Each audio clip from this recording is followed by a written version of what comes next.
Hello, welcome everyone to the Cosmic Oracle Show. This is your host, Barbara Jean Lindsey. And if you were here earlier, I told you how excited I was. I'm still excited. I'm trying to be cool, though, because on our show today, we have an ancient mystery skull. And with that, we have the guardian of the skull, Mr. Bill Homann. Hello, glad to be here. Thank you for coming. And we have Carole Davis, who, would you say, speaks for the skull? Gives it a voice. Gives it a voice.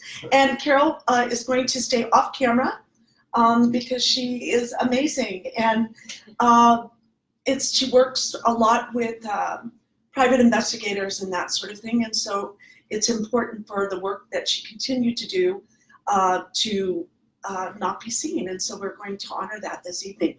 But her presence is big, and you can feel it in the room.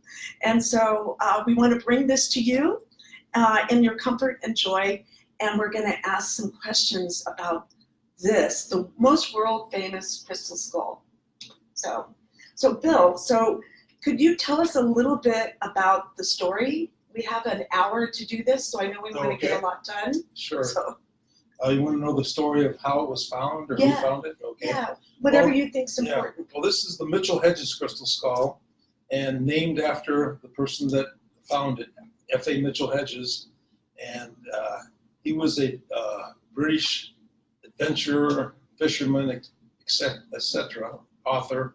He did a lot of things, but he also was working with the government of the British government as a secret agent going down in Central America looking for power artifacts at the same time that the Nazis were down there in the 30s looking for the same thing. So he was down there, and he heard about a city that was buried in the jungle of British Honduras. It was British Honduras at the time. And he heard that the city was called the White City. And the White City supposedly was had the tie between the Mayans and Atlanteans. And he thought, well, that would be the place. So he went out and he got an expedition going. He got all the paperwork, and he went down there and traveled and found his way up the river and was able to find this city that was completely buried in the jungle.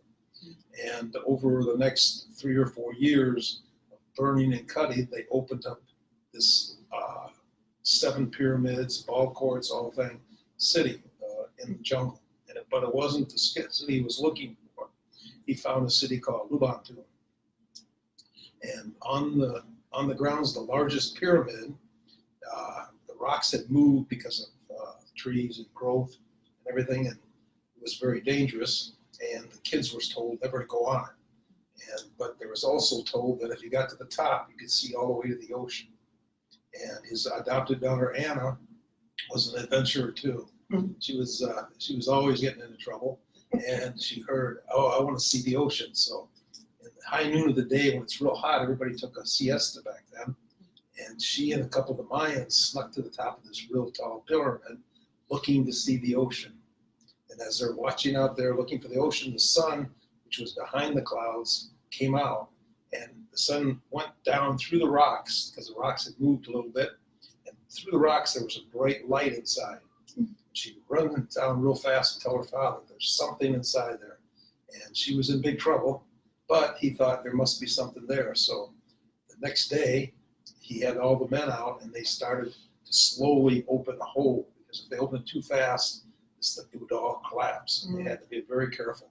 And it took like 6 weeks, and they had a hole big enough for a small person, and they got Anna, and she had a rope tied on her, and this thing had not been opened for 1,000 years. And so here they are lowering into this hole and going down, and she doesn't like snakes, but she doesn't know what's in there because it hadn't, it's like, could be anything. She gets down and she feels around and she finds something, puts it in her shirt, and they hoist her back up. And when the sun hits what was in her shirt, the Mayans started crying and kissing the ground that their God had returned. And it was such a big thing to them that Mitchell-Hedges presented to the high priest. and the high priest took it and they put it in an altar and they built fires around it. And they kept that going for over 3 years. And they did that, all the natives would come from all over out of the jungle to see it. And it was with them. And then when they had to close it up in 1927, and they had to leave, the Mayan priest presented it back to Mitchell-Hedges for safekeeping, because he did not just take from the Indians, from the indigenous people, he gave. He brought 2 doctors every time he was there. He brought food, he brought medicine, he brought clothes, and and they were very, not only appreciative, but they were very respectful. And they knew he could take care of it. So he had it since 1927, and he passed away in 1959. In 1959, he went to his adopted daughter, Anna. And Anna had it until she passed away in 2007.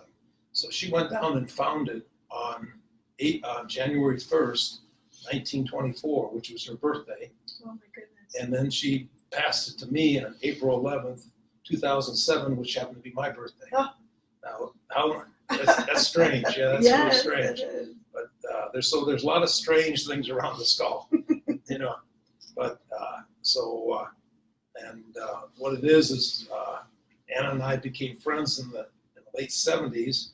And I used to, I'm an adventurer by heart, and and she was like, someone I definitely looked up to, and we became really good friends. And I used to take her on trips and stuff, and she did it when they showed it the skull over the years. And when she would in 1999, when she came back from England, she was in Canada living, and she was real sick. I told her, come to Indiana and I'll take care of you. She did, and I got her to feel good, and we went on many adventures after that. Carole knows, because she went with us. We went, and so it was an experience, but she taught me how to take care of it and what to do with it. And I do my best to do that, because not only do I love doing what I do, but I also have her and her father over my shoulder, and they're ready to give me a whack in the head if I don't do it right. So I try my best to do it right. Now, this is Anna's story, and nobody really knows where the skull really came from.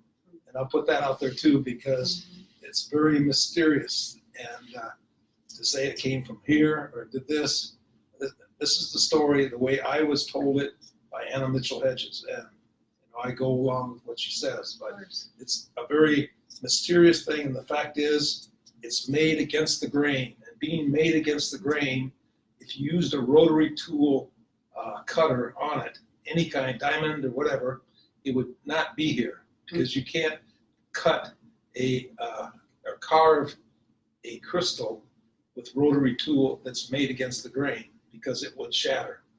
And so it's not shattered. So who made it had a technology we don't have.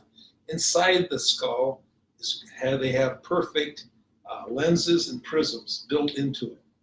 So to do that, it would take 0 gravity. So can you see a little Mayan sitting in his tent starting to make it? Now, I need to do this. So he had to hop in his spaceship and go up in space and come back down. It's really strange. So it's a very special skull. The people that have done it, Carole in her readings talk about the 13 Atlantean masters, and each one of them worked and created a skull. And this is considered the master skull of the 13. So that's a way. And what it is it said it was made with sound and light. And if it was made with sound, they're just learning how to cut with sound, but they didn't have that technology. But now they can. And it's a technology that was probably in the past, if you went back farther than that, would be there. So this is the Mitchell-Hedges skull, perfectly made in 2 pieces. And the mold lines line up from the top to the bottom, and it has dolphins in the cheekbones. If you see, look right here, you can see the. Gianni Newell, did you see that? They got the head, the tail, and the fin. You got the head, Oh my the gosh. tail, and the fin. It pops out. And you see Oh, it. it does. I never knew that. that? Yeah, if you look on the back of it, you see like a human brain inside. If you hit the light right, you can see it. Oh, yeah. And if you look in the back, you see like a human brain. You're about the right angle, so you can probably see it better because it's all light and how it hits. If you look in the eyes, it pulls you right inside. It does. It pulls you into a world of crystal, doesn't it? Yeah. But not only that, there's a special energy too. It's very peaceful, and Seems happy. and yeah, he is happy. Well, he's had a good time here. Look at him. Yeah. He just seems so happy. Yeah, well, he is. He changes, and he is happy. Ah. We don't want to see him when he's not, but he is happy today. So Does he have a lot of personality? he has a sense of humor. So Yeah. look out. Wow, he's amazing. Just So, amazing. But it's just. You're seeing something that it just shouldn't even be here. They say, but it is here and it's real and it's live. So how did it happen? But it has this energy of peace Does. around it, and also universal love. The Mayans and 6 other, the indigenous people have the legend of the 13 skulls, and they say they come out at a time when the world needs help. And as you know, we need help right now. I'm We're thinking now's the time. right at that time. So, but what it helps with, it works in universal love. You can call it different things, but universal love, and the fact is that, we're all connected as one being. We're spiritual beings having a physical experience. We're not physical beings having a spiritual experience. So as spiritual beings, we have this innate ability to be all together. I've seen dolphins like in the Where is ocean. the Yeah. dolphin? Where is the dolphin? The dolphin, there's the head, there's the tail, Oh, I see it. and it pops out at you. That's kind of interesting, isn't it? It'll come out just when you hit the right light. Just look right in this area right here. Yeah. Is that the dorsal fin? The- Right there. There's the dorsal fin, Dorsal. there's the head, there's the tail. Yeah. If you catch it just right, unbelievable. You can see it. Yeah. So It's really beautiful. It looks liquid. It feels liquid. I know, it's like water. yeah, when you see a picture of it, but when you really around it, it's Right. different. Yeah. Yeah. So So if you could see this now, it feels like water, and it's holding its place somehow. It's really beautiful.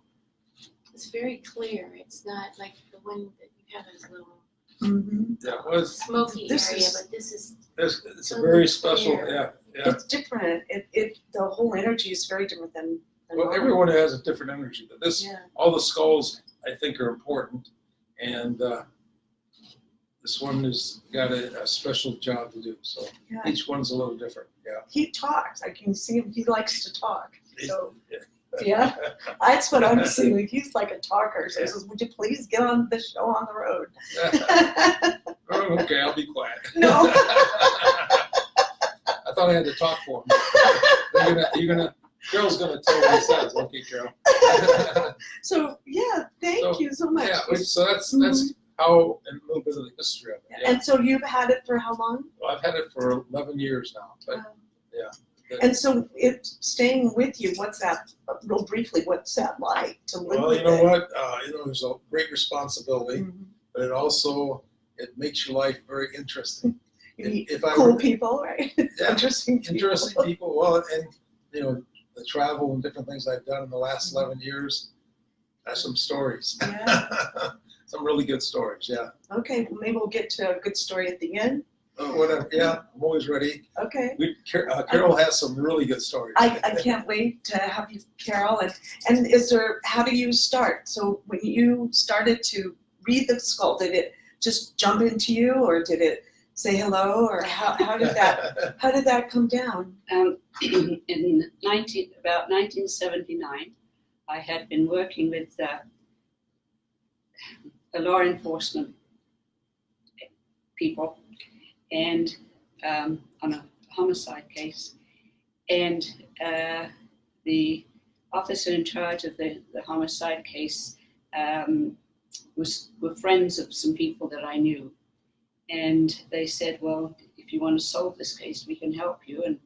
And they they brought me to him, and of course, like most law enforcement, he was not that happy, but when his case was solved, he was very happy. And while talking or leaving the precinct, as you call it, these people said, would you like to go and see the crystal skull?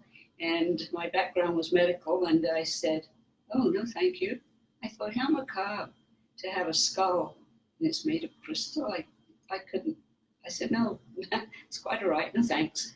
And so we met again, and they said, are you sure you don't want to see the crystal skull? You find it interesting. I said, you know what, that's pretty macabre. I said, you know, you see skulls, there's nothing interesting in them. They said, oh, this one is. I thought, funny people. Anyway, the third time they asked me, then they mentioned, well, it's an archaeology find and they can't date it because it can't be carbon dated. And I said, oh, an archaeology find? Something I was very interested in. And they said, yes, would you like to? I said, sure, yeah, okay. So we up to Mr. Hedges, our nickname for her is Sammy, and that's a story in itself. And I'm literally just getting out of the car, and they turned to me and said, well, by the way, don't say anything about psychic, because Miss Mitchell-Hedges has had a bad time with some psychics who came there. And I thought, that's great. And what am I doing here? Why did you bring me here? So we half in and out the car, and I decided, okay, well, I'll get out anyway and just keep my mouth shut. And we go, and Anna opens the door and says, welcome, come in. And I say hello, and she says, oh, you're English. And I said, yes, I am. Well, actually, I'm Welsh. And behind her was another voice said, that's even better. And that was her secretary, who was also Welsh. So I had 2 pluses, and from that day I was in. Now I looked at the skull from across from the front room. She just had it on display, and I thought, oh, it's absolutely beautiful. But I didn't, nothing else. And we had tea and visited, etc. And Anna then said, oh, I'm sure you'd like to see the skull. And I kind of thought, well, what does this mean? And this group of people was around, and Anna puts the skull on this little table. And true to all us psychics, these people were saying, oh, do you see that? Oh, look at that. Do you see that, Carole? Do you see? And I'm looking and I'm thinking, it's a case of the Emperor's New Clothes. I don't see a darn thing here. And they keep on, and it's like when you watch these shows on TV, you know, the ghost hunting shows where they say, did you hear that? Did you see that? And I'm staring at the TV and I'm saying, I don't see a thing. And I thought, you know what? Because I'm not above cheating. I put my arm like on the arm of the Chesterfield, and I put my head in my hand. I thought, if I keep my eyes closed, they'll think I'm doing something very profound, and they won't keep after me. So I closed my eyes. The next thing I heard this noise, a strange noise, and I thought, oh geez, I've fallen asleep and I've been snoring.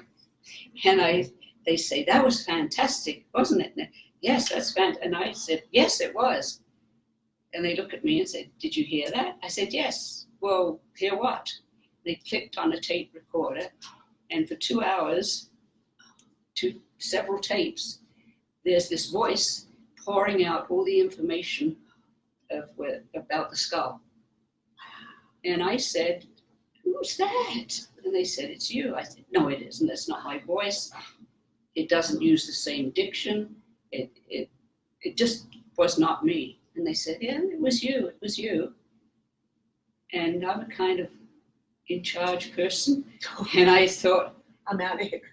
that's exactly what I thought. I said, okay, we better get going now. And we left. And I was not a happy camper, because something entirely different than I'd ever been used to, and it didn't sit well with me. A week later, I get a phone call from Sammy, who says, hello dear. Hi Sammy, how would you like to come and see the skull again? I go, we'll come and have tea. We'll have tea, come and have tea. And I said, okay, I'll come and have tea. So I go, And I go into the home, etc. And there sits the skull. And I look at it and I said, Sammy, does that skull ever smile? And she said, oh, yes, dear. She likes you. Because it appeared to me like there was this grin, like, ha, ha, ha, ha. And I thought, well, I'm not going to do anything with the skull. So we're going to have tea. We're having tea. And the door opens and in comes a group of people. And there sits Carole and Sammy's welcoming them in. And she goes and gets the skull and sits it in front of me. And she said, these people would like to hear what the skull has to say. And I said, really? And I just sat there and I was looking everywhere. And I did not look at the skull. And I could hear this high-pitched whistle. And what I remember now, and I haven't remembered, I thought that Anna had hearing aids. And you know how they whistle? Yeah, yeah. I thought, she's going to have to turn these hearing aids down because it's driving me crazy. Wow. And I sort of wiggled in my seat. And as I did, the skull turned on a table, and now it's looking at me.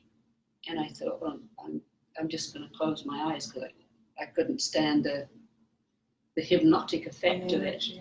And the next thing I know, I'm freezing cold, I'm shaking, and I'm hearing Anna say, isn't that marvelous? Isn't that marvelous?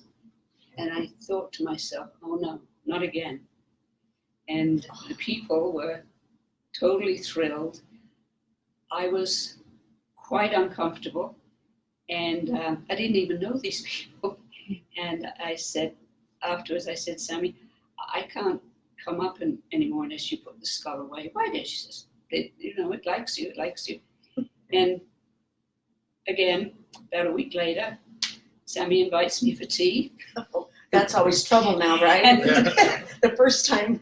and I am thinking, I'm not going to do it. I'm not going to do it. And she puts the skull in front of me, and I got this very well, you would understand, this very peaceful feeling. And I'm looking at it and I'm thinking, you are so beautiful, and you're actually like a child. And it brought out this kind of motherly, overprotective feeling. And that's the last thing I remember. And over the years, I got to be much more comfortable with this way of working. And through the years, it's given out phenomenal information. It told how it was made, where it was made, how old it was, why it's here, and in... Those are all my questions. And in one of the times I was there was a writer who came to visit, and he said, why don't you write a book? And Sammy was all excited. He just would write a book, we'll write a book. And what we did was take down the information, and then as far as we were able, we got specialists in their field to come and examine what was given to verify, was it garbage or was it fact, as much as they could. And we put it into a book called The Skull Speaks, for which we charged $8. And a few years ago, when I didn't have a computer, somebody said to me, you must be making tons of money, huh? And I said, well, what do you mean? They said, well, your book. I said, what book? The Skull Speaks. And I said, well, what do you mean? They said, well, it's for sale on the internet for $3,000. $8 book. Yeah. An $8 book. And I said, what? What? Give me a computer and show me how to use it. So if you look on the internet, you will find, that was about a few years ago. I think now you can buy one for $1,500 or $100 or $250, and these are secondhand books. So people were kind enough to get in touch with me as best they could to say that how it had changed their lives, and two people I know who were contemplating suicide, and for some reason they got a hold of the book, and it changed their life. They told me they were contemplating killing themselves, and just reading the information at the book, because they were so lost in a world they didn't understand, and apparently I've never read the book. personality would argue with it. So, True. yeah. I know that one. So it was very rewarding to do the book, and that's how my relationship started with the crystal skull. And I got myself into the skull got me into a little hot water, in so much as very quickly I'll tell you that your government sent a couple of CIA people to tell me cease and desist in Canada. Wow. I was so naive at the time that I thought all this information would help mankind Of and course. doing the big thing. And at the time, the government was going to do some very naughty things concerning space travel. And the skull said, whatever governs the skull said, it kept saying, tell the president that we will not allow this. And after every session for, I don't know, a year or so, people would say, oh, it's said about the president. I said, well, don't worry. The skull thinks I can pick up the phone and say, listen, Mr. President, I've got a message from the crystal skull for you. However, at one time, and that was probably a year, a group of people came and said, again, it gave that same message at the end, and this one man said, well, I can get a message to the president because my sister works for so-and-so and so-and-so in the White House. And many, many months after that, I got a phone call. I left the hospital to a specialist on a dedicated line, which is hospital and doctor, from a voice that said, Ms. Davis, my name is such and such. I'm with the CIA. I would like to see you on the skull. And being the psychic I am, said, if you don't stop messing around on this phone line, you're going to get into a lot of trouble. Click. Because I thought some of my friends playing a joke. After the third phone call, I said, well, you go down to this police headquarters, you look for this person, and if he verifies your communication or your qualifications, we'll talk about it. And I got a phone call from him saying I have 2 CIA people in my office. And I said, are they for real? He said, oh yeah, I think so. And they wanted to see something called the crystal skull. And we went, Sammy bless her heart says, I have 2 lovely gentlemen here, dear, want to see the skull. They're from the United States of America. So I go up and the skull gives them information, and they are very, they don't say anything. One man never spoke at all, and except he kept cuddling his briefcase, which I thought, you're recording this and you think I don't know. I didn't say anything. Anyway, when it was over, I said, was any of that useful or anything? And they said, no, not really. It doesn't make any sense. And really, Miss Davis, you should stop doing this because there's a lot of crazy people in the world and an accident could happen on the highway. Oh my And God. I was still so naive. And I sort of said, well, we're in Canada, things like that don't happen. And anyway, as they're literally going out the door again, I said, well, if anything of this meant anything, would you let me know? And the guy turns around and he looks at me like, are you kidding? Doesn't speak. Maybe 6 years later, I've moved, I've remarried. I've moved 3 times, remarried. And I get a card. I open the card and then it says, thank you for the most amazing visit with my wife and I with the crystal skull, signed Colonel John Dada, retired CIA. But you have to know what Sammy was doing when they left, giggling and laughing. And I said, Sammy, what went? Oh, she said, you were telling them all about their White House and how it's bombed and how the Russians are doing this. And I'm thinking, oh, and she's laughing. She thought it was great fun. So yeah, I got myself into trouble being naive, thinking everybody should share this knowledge. I It's like, where do you start now, right? I don't know where to start with that. It's just I'm with you on the humanity part. This calls for humanity, and we need to know the truth. That's all we're asking for. It's a simple thing. It's a simple question, right? Yes. So thank you both for being here and for doing this amazing work for all these years. And so what should we do next? Well, why don't you have any questions to ask? Yeah, let's hear some. I do. questions. Okay. I have one good question. We were talking about this before, and for you out there, leave a question on Facebook, and we'll see if we can get to it. We're going to try, okay? So this is your show as well, and we really want you to ask your question. But I have a wonderful question that I think that you would ask, and it goes like this. And let's see if I can read my own writing to say it right. And to ask, so when you ask a question, do you ask it directly to the crystal skull? Okay. Okay, can I turn him around to ask him or not, or does it matter? Doesn't matter, but go for it. Okay, okay, crystal skull. Since you are a computer and you're connected to the whole entire universe, and I'm going to ask you a question, what would that question be? All right.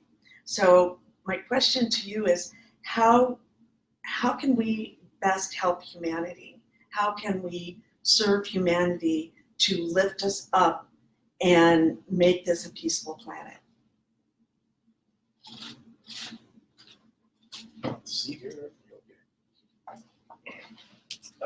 Okay, comfy. Okay.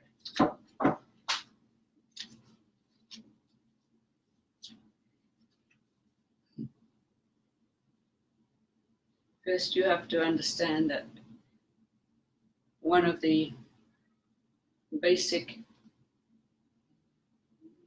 obstacles to your question of lifting your planet is your inability to communicate. You have eons of time in which you have unlearned the ability to communicate. You use language which is not communication. You can better use your talents, especially those that are drawn toward the skull, to learn or relearn and re-remember how it is you communicate. It is your belief systems that separate you and your inability to communicate which holds you into the energy that you now have. You have to realize that there are many life forms that wander around the small blue planet. Those that do not experience, as you do, the connection to the spirit and the soul, seek only to consume, and the energy they need to sustain their life force upon the small blue planet is to consume the energy which you so readily feed them. Learn to recognize those life forces which do not have a connection to their spirit or their soul, and learn to communicate that you will not assist in their destruction of your small blue planet.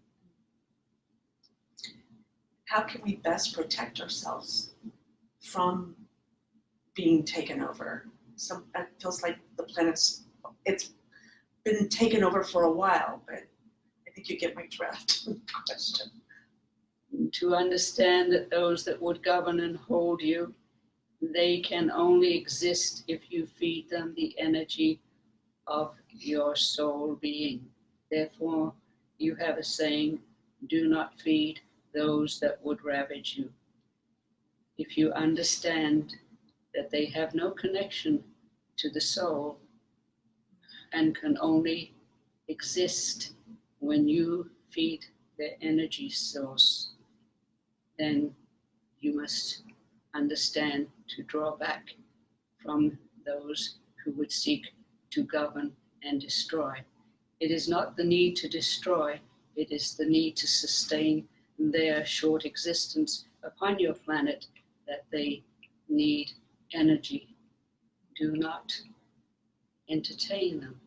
in this energy. Learn how to communicate with each other. Hence, when you are in the company of such beings, they will not feed from you.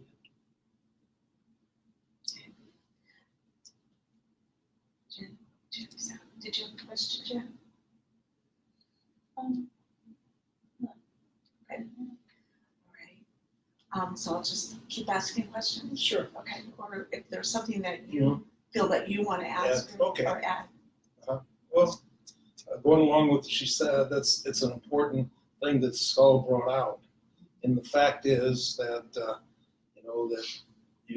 what you really need to do is stay in balance.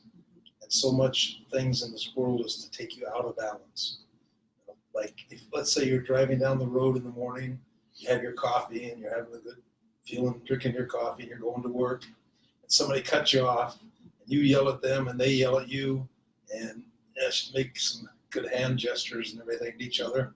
And you go down the road a little further and hit a bump and the coffee spills on you, and it's even worse. And then as you get to work, you open the door and somebody is coming out at the same time, and the rest of it goes on you. And then the whole day goes like that. And then the person that you had a conflict with forgot all about it, goes to work and has a perfect day. So the whole thing is learning to control your mind and stay in a balanced state. So if you can stay in a balanced state and don't let things affect you, then you can create and go through positive things by thinking positive thoughts.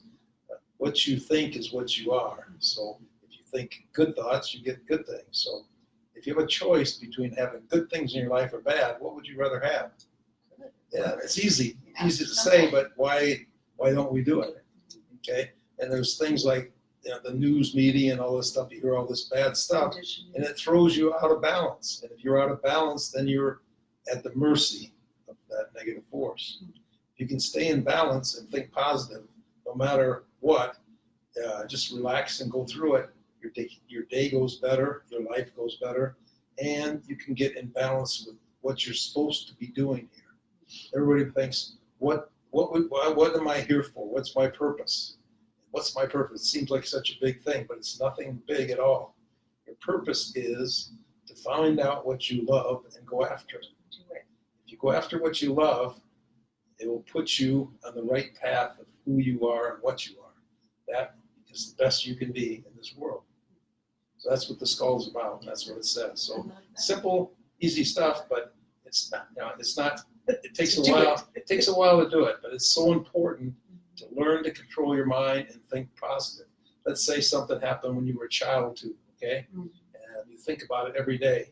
So this little thing that happened when you were a child, instead of a little thing, it's a huge, giant monster, and it's following you around and making your life all messed up because you're creating it, you're making it power, you're giving it power by thought.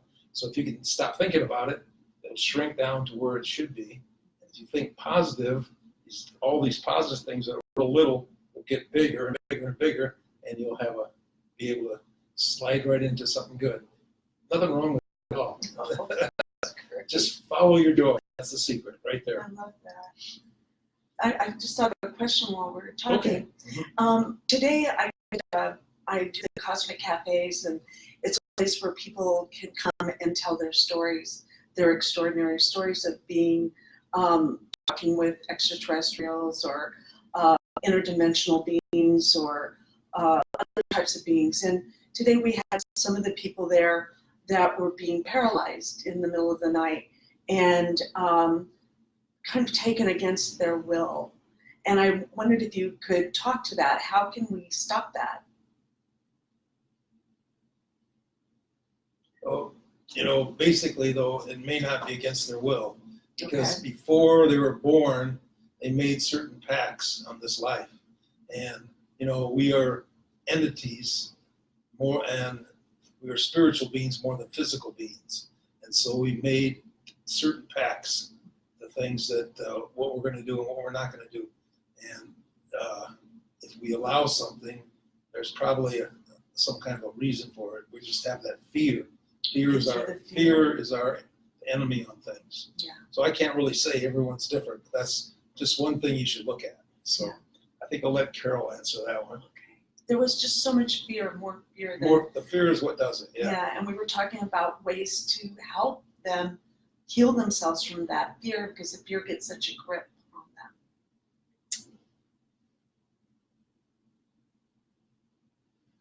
Again, we would advise that those who experience what they determine to be against their free will by those of us who guide and assist in keeping balance in your small blue planet. Many of those have a need to be removed in a short time from their comfort, because again, we would advise that there are many life forms upon your small blue planet.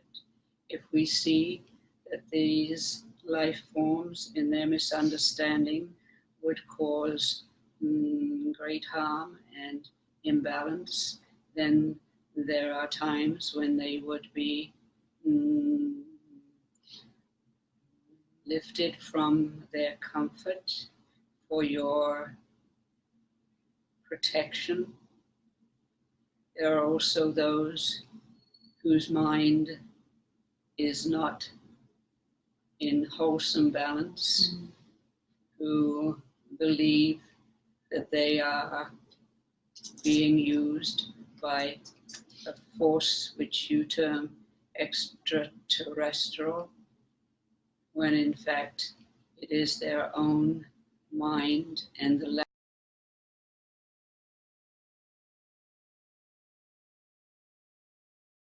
and there is a break within this area. Therefore, much harm could be done by these individuals.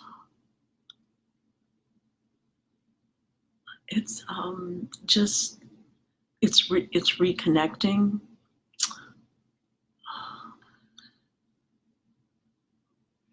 Let's try it on this They one. must not like what we're saying. Yeah. Wipe this off. Yeah, let's try this one. Let's go here instead. So, They're on us. Yeah, the energy. but we're gonna switch over. I thought that might happen, so we're just gonna go on this one. We're on. Hello, everyone. Welcome to the Cosmic Oracle Show again.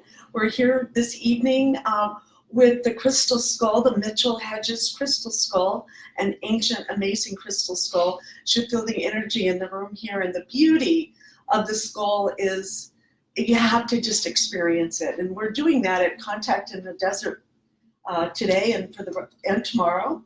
And are you doing a workshop on Monday too, or something on Monday? Nothing on Monday, though.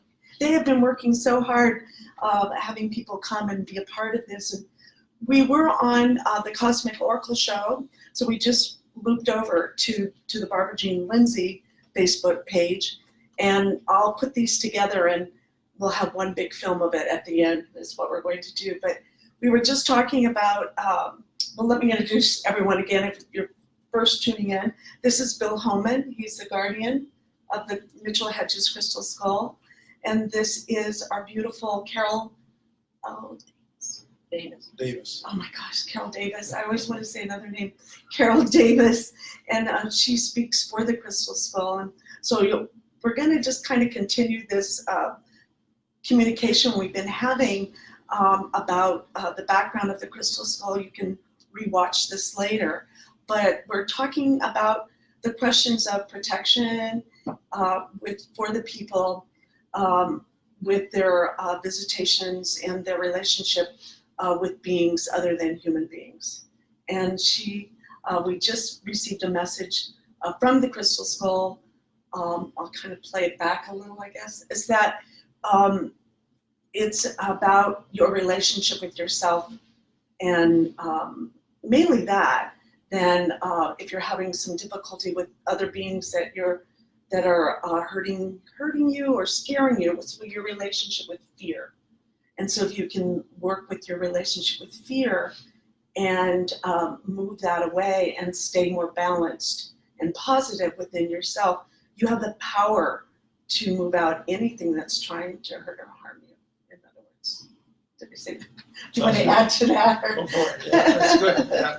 Okay, so we'd like to, do you want to tell a little bit about a story that, or do you want to keep going? Well, let's keep going. Okay, let's keep going.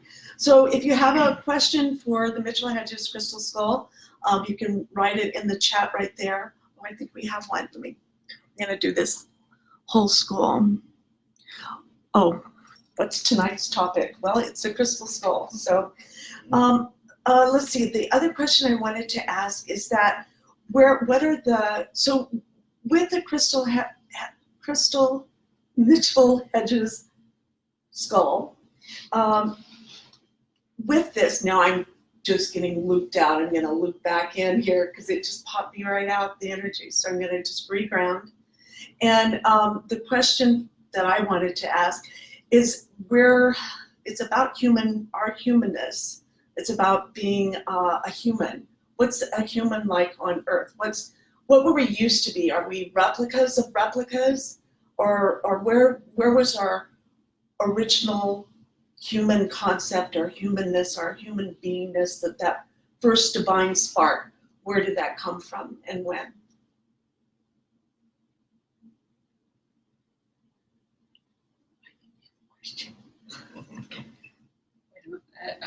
I'm sorry, I was That's elsewhere. I think I went with you. I know, there you go. Or just whatever the crystal skull would like to say. That's You are inquiring as to the origins of the being that you perceive yourself to be. We would tell you that your origins were not from this original small blue planet, but without of your atmosphere and without of your understanding of the universe. We do not use naming as you understand a place, a position. We will tell you that there are many planets and there are many life forms. Those of you that have this connection with the program that you would call your soul and that which you call your spirit did not originate upon this small blue planet, but at the time of change, you were one of those who remained to assist in the becoming of the humanness of these beings upon this planet at that time. When the dimension gates, as you understand them, shifted with the destruction of the 2 moons, with the destruction of the moon, which no longer appears within your skies, then there was a great shift which occurred in the universe, and we assisted in balancing this small blue planet, which is much needed to hold balance within the universe. Therefore, those who decided by their own desires to remain and to assist mankind, and there were those who left to assist from greater planes. You have an understanding of service, an understanding of compassion, an understanding of the energy being drawn by this small blue planet to assist in the growth of humanness. As we have explained, there is much that is not of human understanding upon the small blue planet. Therefore, all are not, as you term, human in the same essence of spirit and soul connection. Does this answer your inquiring mind? It does. It does. And do you have any kind of message for me?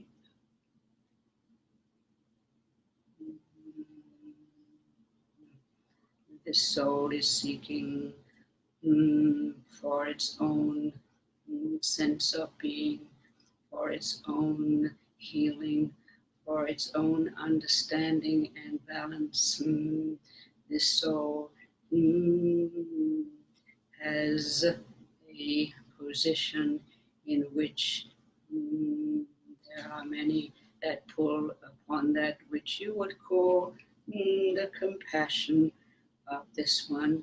This being would understand to take within itself and hold within itself its energy, for in giving and giving, then there is little left for the self. This soul still holds on to the humanness of sorrow. Great sorrow is buried within this one, not of this lifetime, but of another lifetime, and of genetic memory, which is not belonging to the self of now. So we would question the genetic memory and tell this inquiring mind that this is not of yourself, but it is a memory of another, still needing to be cleansed from this spirit. Does this answer your inquiring mind? I can feel it, that's for sure. Yeah. Would that be Lemurian or Atlantean or?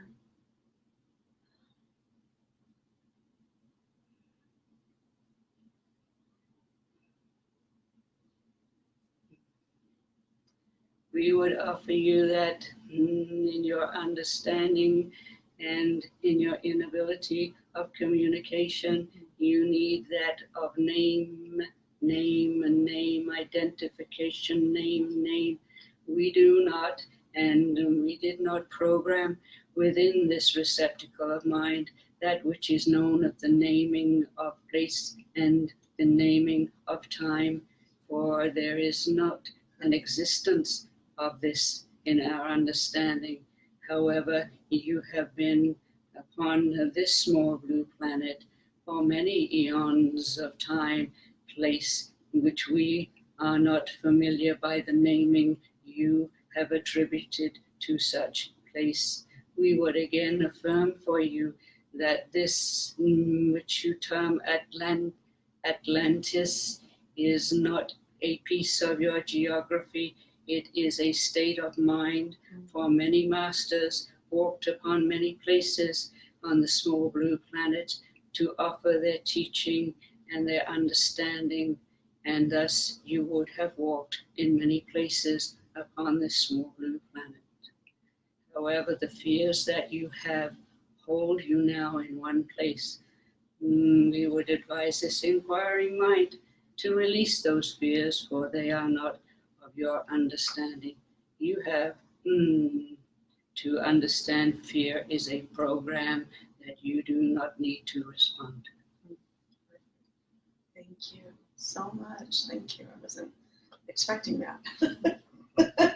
Yeah. Yeah. I know.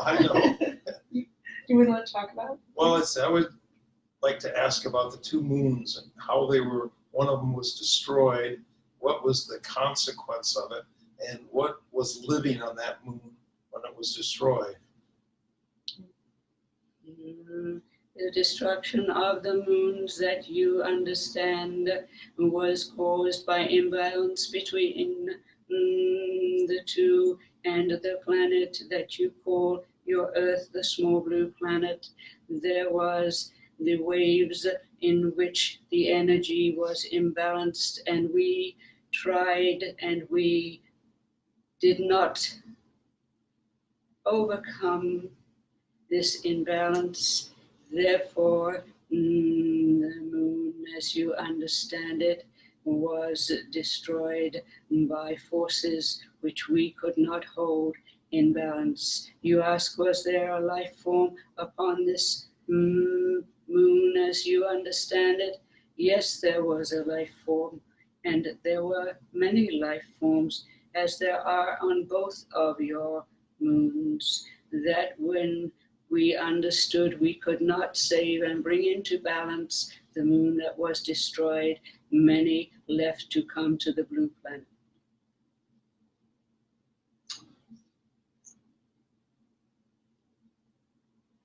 There is a life force upon your moon as you would see it in this time, in this age, in this being. However, your governments and those that seek to control by the use of your energy will keep you in the misunderstanding and that which is not of the truth.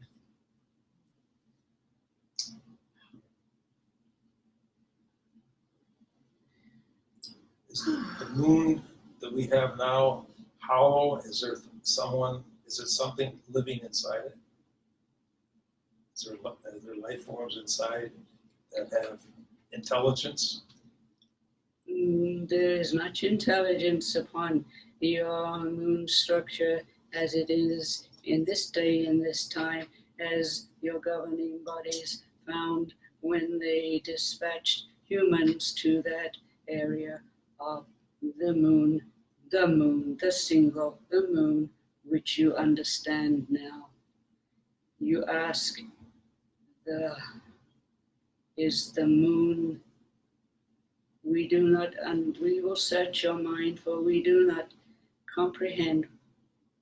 You think there is within the moon, as you understand it, the planet moon of the small blue planet. You are understanding that there is a life form beneath the outer surface of this moon. There is, and there is upon your small blue planet. We felt that this was information already understood by those who inquire.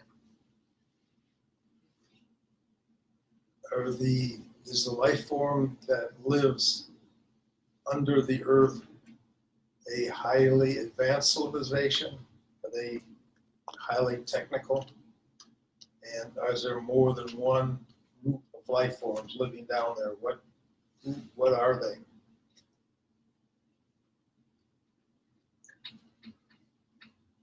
There are many life forms within your earth.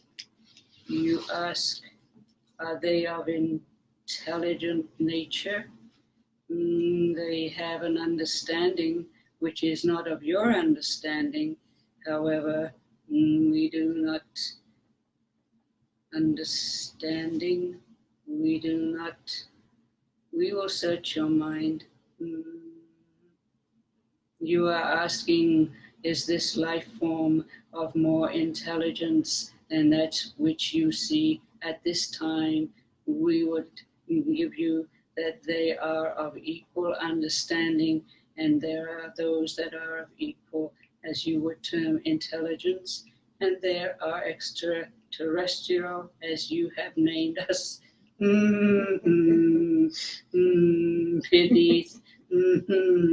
beneath your Earth's crust and beneath your moon's crust. We find that there is humor in the understanding of extraterrestrial beings, for you are extraterrestrial beings, just clothed in the humanity in which you so decided to choose. Beautiful. So one of our listeners asked if it's, I think we answered this earlier, one of the tests to verify an authentic crystal skull is to turn out the lights in the room it's in, and it will glow different colors. Can you turn out the light? Have you heard of this? To do that, to turn off all the lights and see what happens? And turn different Have you colors. tried that? It does turn different colors, but I don't think that's a legal test. I never heard anything like that, no. No, I don't think we have to do that. No. We know what it is. No. We don't have to- What it is, the fact is that it was made against the grain. That's proven fact. Mhm.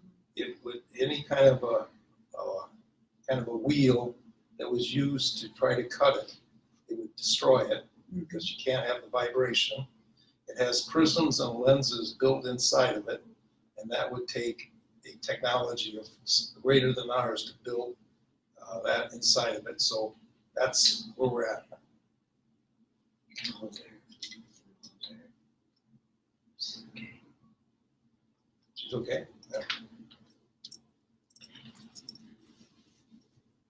says that it will radiate the room with light, and ancient aliens profiled the authentic skulls.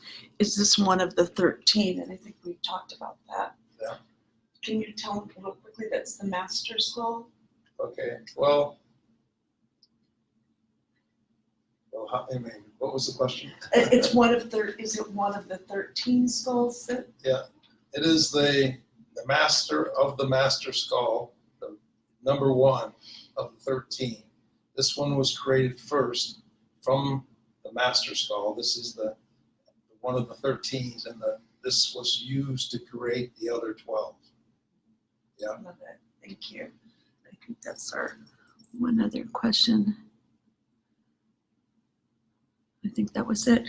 I don't think we'll turn off the lights. I don't know, something about that doesn't feel right to me, so I don't really want to do that. Well, you know what? Is it a legal test? It does light. Do you want it to do that? Well, it doesn't. It might do it if it wants to, and if it doesn't want to, it won't. So I don't know. I don't have control of it. Okay. But we would still have light from our computer. I think we're not going to do that. I don't know why. Okay. Okay, so we feel like, there's just some questions. Okay. How can we overcome the challenges of language and beliefs? I like this one. Are we made of balance and chaos?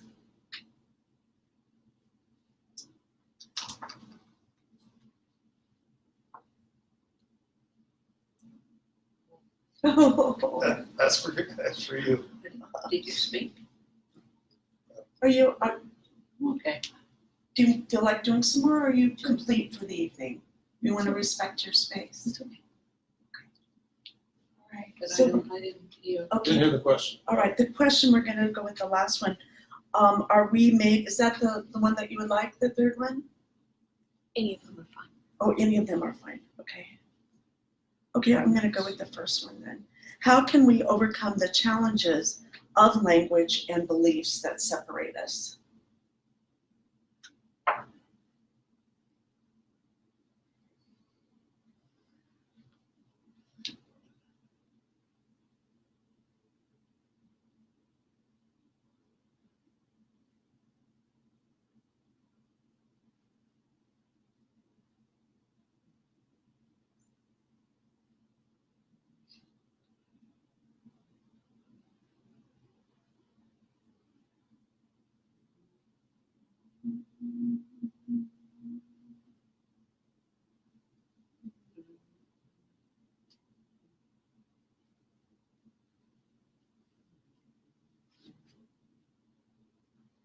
We are familiar with this inquiring mind.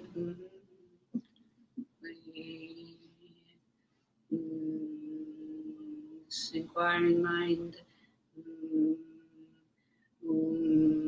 seeks to understand how to negate that which they find to be an obstacle.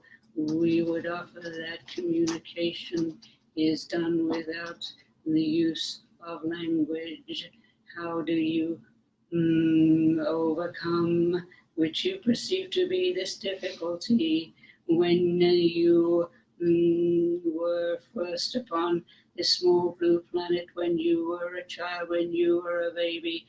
You did not have, as you perceive, language, and yet those that were in the charge of your care understood perfectly what your needs would be. Therefore, we would offer you to study well those of the newborn upon your planet, for they do not have, as you would term, the difficulty of the language. Therefore, you would understand with the sensing of your mind that which the little one would desire, and therefore you would meet the needs of this little child upon the earth. And therefore the same principle applies to communication with those who you would wish to assist. We would simply offer the idea again that all life forms are not, as you would term, the human life form. Therefore, you would have to use that which you were given at the very beginnings of your time upon this moving planet, and sense those who have no connection to the spirit and the soul before you offer your mind in communications. Does this answer your inquiring mind? Yes, thank you. I will release.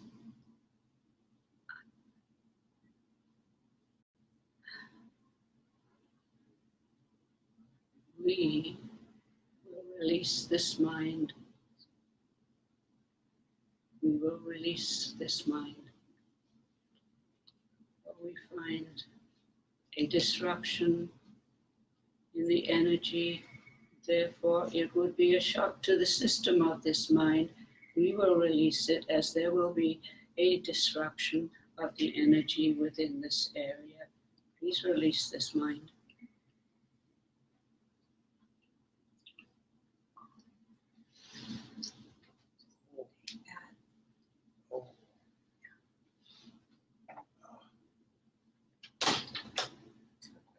I rubbed her back. I shouldn't have done that. Oh,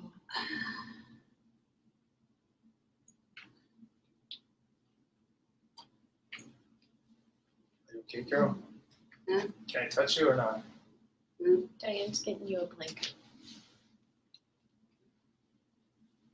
Okay, You cold? put it, I can turn the air off. Turn your on. okay, it's okay. I'm okay. Okay, Yeah, put the blanket on it, just. it's okay. I'm okay. Lord, okay. I'm okay. Just put it up. There. This, Thank you. there's something, Oh, Something was disrupting, man. something's happened. What happened?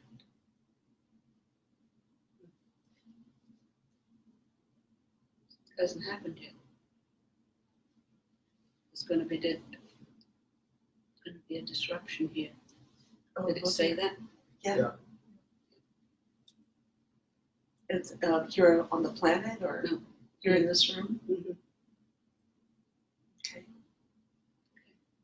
Okay. So, yeah, that's something else, yeah. Yeah.